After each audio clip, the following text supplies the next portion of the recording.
Βγήκα πάλι στη γύρα σήμερα για να ξαναβρω Ascended Heroes την Nike, αλλά δεν βρήκα. Αλλά βρήκα αυτά εδώ. Ένα Journey Together και ένα Gengar. Δεν ξέρω τι είναι αυτό, αλλά πάμε να τα ανοίξουμε. Καλά, σας αρέσει το καινούργιο μου decor από πίσω, μόνος μου το έφτιαξα. Το προσπάθησα πάρα πολύ δύσκολο αυτό που έκανα. Οπότε θα ανοίξουμε πρώτο το Journey Together σε περίπτωση που πετύχουμε το Articuno ή το Lily's Clefairy. Πάει πάρα πολύ καιρός, η αλήθεια είναι, που έχω να ανοίξω Journey Together.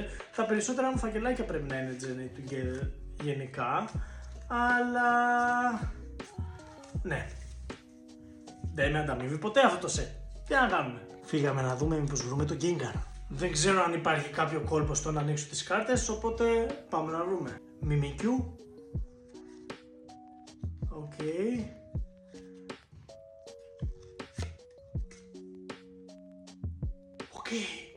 Αυτό είναι καλό, αυτό είναι πάρα πολύ ωραίο. Επιτέλους έχουμε hit, επιτέλους έχουμε τρομερό hit. Τι είναι αυτό όμως? Wow. Οπότε, sleeve it, case it, and admire.